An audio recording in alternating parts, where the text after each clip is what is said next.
వికారాబాద్ జిల్లా కుల్కచర్ల మండల కేంద్రంలో ఒక దారుణ హత్య జరిగింది. యాదయ్య అనే వ్యక్తి భార్యని, పిల్లల్ని, వదినను కత్తితో చంపి అతను కూడా ఆత్మహత్య చేసుకున్నాడు. అయితే లక్కీగా ఇందులో నుంచి పెద్ద కూతురు ఒక్కటి బయటపడగలిగింది. అయితే కుల్కచర్లలో గ్రామ పెద్దగా ఉన్నటువంటి వ్యక్తి, అలాగే బీజేపీ లీడర్గా ఉన్నటువంటి ప్రహ్లాదరావు గారు ప్రస్తుతం మనతో పాటు లైవ్ కాల్ అందుబాటులో ఉన్నారు. ఆయన గతంలో కూడా వాళ్ళకి పంచాయతీ చేసినటువంటి వ్యక్తి. అసలు ఏం జరిగిందో ఆయన అడిగి తెలుసుకుందాం. సార్ నమస్తే అండి. నమస్కారం. నమస్కారం మేడం. సార్ అసలు ఏం జరిగింది? యాదయ్య అనే వ్యక్తి ఏ పని చేయడని చెప్తున్నారు. ఇప్పుడే వాళ్ళ కజిన్‌తో ఒక అతనితో మేము మాట్లాడాము. ఆయన చెప్పింది ఏంటంటే అసలు ఏ పని చేయడు, ఖాళీగా ఉంటాడు. ఆమెనే ఎళ్లి కొంచెం కూలి పని అట్లా చేసుకొనొచ్చి కుటుంబం మొత్తాన్ని పోషించేది అని చెప్పాడు. మీరు కూడా పంచాయతీ చేశారు. 1, 2 సార్లు ఇష్యూస్ అయితే అని విన్నాము. అసలు ఏం జరిగింది? ఎందుకు అంత దారుణంగా కట్టుకున్న భార్య, 2 కన్నపిల్లలు, వదిన అందరినీ చంపితే చివరికి ఆ అమ్మాయి ఏదో బయటపడింది పాపం పెద్ద కూతురు గాయాలతోటి. అతను ఆత్మహత్య చేసుకున్నాడు. ఎందుకు అసలు ఏం జరిగింది? మేడం ఇది గత 4 సంవత్సరాలు 4, 5 సంవత్సరాల నుంచి వీళ్ళ మధ్య తగాదాలు ఉన్నాయి. ఓహో! పోలీస్ స్టేషన్ వెళ్ళిండ్రు. మహమ్మదాబాద్ పిఎస్, కులచర్ల పిఎస్ కూడా వెళ్ళిండ్రు. మైనా పిఎస్ కూడా వెళ్ళిండ్రు. ఓకే. మైనా పిఎస్కి వెళ్ళిన తర్వాత బాగా ఇది చేస్తే నేను పిఎస్ వాళ్ళకి చెప్పిన, హ్మ్. అయ్యా వీనికి కొంత పనిష్మెంట్ చేసి కౌన్సిలింగ్ చేస్తేనే వాడు కరెక్ట్ అవుతాడు, లేకుంటే నేను ఇబ్బంది అవుతాయని కూడా చెప్పిన మేడం. అయిన తర్వాత మొన్న అనుకోకుండా సదర్ ఉత్సవాలకు మేమందరం కూడా వెళ్తున్నాం. వెళ్తూ పార్టీ కార్యాలయం కూర్చొని బయలుదేరి వెళ్తుంటే వాళ్ళ వదినే, వాళ్ళ భార్య, చిన్న కూతురు ముగ్గురు వచ్చిండ్రు. ఆ! ఏమమ్మా ఇంత 8:30కి వచ్చిండ్రు, ఏమి ఇంత లేట్‌గా వచ్చిండ్రు, ఏమైందమ్మా అని అన్నా. హ్మ్. సార్ మా భర్త కొడుతున్నాడు, భయపెడుతున్నాడు అని. అదే చిన్నదానికి గొడవ పడొద్దమ్మా, మంచిగుంటుంది మీరు అని చెప్పిన. ఆ! చెప్పిన తర్వాత మళ్ళీ నెక్స్ట్ డే మార్నింగ్ రమ్మన్నా. ఓకే. వాడికి కూడా వాడిని పిలిపియమంటే వాడిని పిలిపించిన. వాడు ఫోన్ చేస్తే వచ్చిండు. హ్మ్. వాడు వచ్చిన తర్వాత కూడా నేను చెప్పిన, అరే ఏందిరా ఇట్లయితే ఎట్లయితది? హ్మ్. ఇబ్బంది మంచిది కాదు. మీరంతా కలిసిమెలిసి ఉండాలే. మీరు హ్మ్. ఇట్లా గొడవ పడితే ప్రతిసారి గొడవ పడితే పిల్లల భవిష్యత్తు పాడైపోతది కదా! ఆ! కష్టం అది బాగలేకుంటది. పెద్ద పిల్లలున్నారు. ఇంకొక 4, 5 సంవత్సరాలు అయితే పెద్ద పాప పెళ్ళికొస్తది. హ్మ్. ఇది మంచిది కాదు. మీరు మంచిగుండండి అని చెప్పి పంపించిన మేడం. పంపించి వాళ్ళకి చాయ్ తాగి పంపించి నేను సదర్ ఉత్సవాలకు వెళ్ళిన. ఓకే. వచ్చిన తర్వాత కూడా మళ్ళీ కాల్ చేసిన వాడికి. అరే భోంచేసిండ్రా అంటే, చేసినామయ్యా చేసినాము. అరే పాపం ఆమె అతిథి వచ్చింది. కనీసం ఆమెకేమైనా మర్యాద చేసిందా అంటే, బుజ్జి ఏమన్నా తెచ్చిండ్రా అని అడిగాడు వాడు. అడిగి భోంచేసినామన్నాడు. అరే పడుకో మంచిగుండు నేను కూడా చెప్పిన. రేపు ఉదయం రాండి అని కూడా చెప్పిన. ఆహా! చెప్పిన తర్వాత వాడు రాత్రికెళ్ళిన తర్వాత నాకు రాత్రి మా డ్రైవర్ అక్కడే దగ్గరుంటాడు. హ్మ్. కేశవ్ అని. హ్మ్. వాడు 3 గంటల ప్రాంతంలో నాకు ఫోన్ చేసిండు. నేను సైలెంట్‌లో పెట్టి పడుకున్నా. ఓకే. ఓకే. 2, 3 సార్లు చేసిండు. హ్మ్. చేసిన తర్వాత ఎస్ఐ గారు చేసిండ్రు. హ్మ్. అదే ఇది ఏంటి అనేది నాకు అర్థం కాక మా డ్రైవరే ఏమన్నా చెప్పకుండా తీసుకుపోయి జీప్ ఎక్కడన్నా గుద్దిండా ఏం చేసిండా అని నాకు అనుమానం వచ్చింది. అనుమానం వచ్చిన తర్వాత నేను మళ్ళీ ఎస్ఐ గారికి చేసిన. ఫోన్ చేసి కేశవ్ ఛార్జింగ్ పెట్టి అక్కడ ఇన్సిడెంట్ జరిగిన ప్లేస్‌లో పెట్టిండు. నేను ఎస్ఐ గారికి చేసిన. చేస్తే అన్న ఇట్లా అయింది.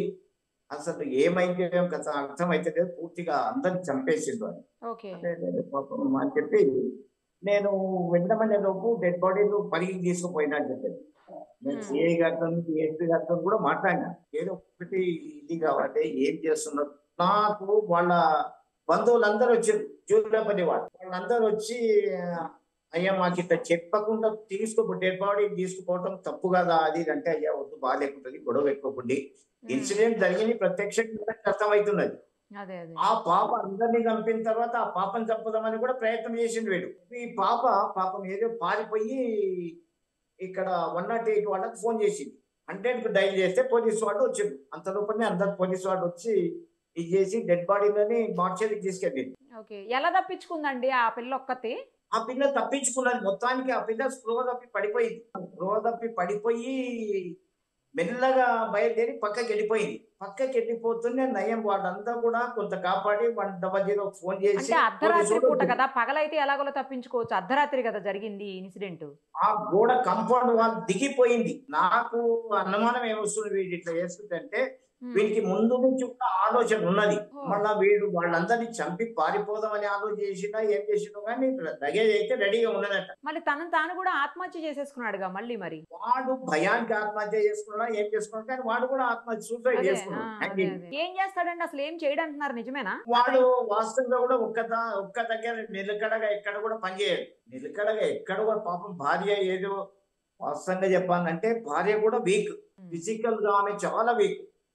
ఆమె వీక్ అరే ఎట్లా ఇట్లయితే ఎట్లయితే ఇది కనీసం పని చేసి పిల్లల కొరకన్నా పని చేయాలి కదా అని చెప్పిన. నా దగ్గర హాస్టల్లో ఉండండి, 15,000 రూపాయలు ఇచ్చి పిల్లలకు ఉచితంగా చదువు చెప్తా. మరి మంచిగా చెప్పినారు మీరు. నేను చాలా బాగా చెప్పిన మేడం, ఇక్కడ ఉండమని చెప్పిన. నా దగ్గర హాస్టల్లో ఉండండి, ఇన్స్టిట్యూషన్ మేడం మన దగ్గర KG to PG దాకా. అరే ఇక్కడ హాస్టల్లో ఉండండి, విద్యార్థులు ఉంటారు, కనీసం వాళ్ళకు ఏదన్నా ఇదేంటి మీరు ఉంటే వాచ్మెన్ దాకా ఉంటుంది, ఇక్కడనే ఉండండి అని కూడా చెప్పిన.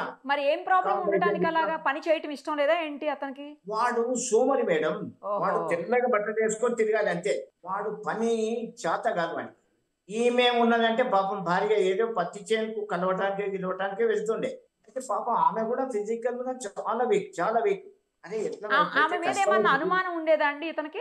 ఇక అనే అంటారు మేడం అది, కానీ పాపం ఆ పాప మాత్రం అట్లాంటిది కాదు మేడం. అదేలేండి, ఆ పాప మాత్రం అంట కాదు, ఎందుకంటే పాపం ఉన్నాయం చనిపోయినాం, కానీ ఆ పాప అట్లాంటిది కాదు, చాలా సిన్సియర్ గా ఉంటుండే ఎక్కడ పోయినప్పుడు. తల్లిదండ్రులు లేరా అండి ఇద్దరికిను? ఆ అమ్మాయికి ఒక్కళ్ళ తల్లి ఉన్నారని వింటున్నాము. ఆ అమ్మాయికి వాళ్ళ తండ్రి ఉన్నప్పుడు తండ్రి తల్లి అన్న అందరూ వచ్చి నా దగ్గరికి గత 4 సంవత్సరాల క్రితం. అప్పుడు కూడా చెప్పినాను నేను, అయ్యా మంచిగా ఉంటుంది అని. పాపం వాళ్ళందరూ అదే బాధపడుతున్నారు, అయ్యా నువ్వు ఇంత మంచిగా చెప్తే కూడా ఇది చేస్తున్నారు అది ఇది. తల్లిని మాత్రం వాడు పని చేయడు మేడం, వాస్తవంగా కూడా చాలా సోమరి, చాలా అంటే చాలా సోమరి. వానికి పని చేత కాదు, బట్టలు వేసుకొని చిన్నగా బండి బైక్ కావాలి లేకపోతే ఇంకేమో కావాలి అని ఆలోచిస్తాడు, కానీ నేను ఎట్లా నా పిల్లల భవిష్యత్తు ఎట్లా అనేది వానికి ఆలోచన లేదు. ఇప్పుడు ఆ పాపని తర్వాత మీరు మాట్లాడారండి అమ్మాయి తోటి, కూతురుతో, పెద్ద కూతురుతో? నేను మాట్లాడలేదు మేడం, ఆమెను మా పాపను హాస్పిటల్ తీసుకెళ్ళాను మామూలు. అవును వాళ్ళ పేరెంట్స్ వాళ్ళ తల్లి మిగతా వాళ్ళందరూ వచ్చి పాపం ఏడ్చారు. నెక్స్ట్ డే మార్నింగే నా దగ్గరికి వచ్చారు.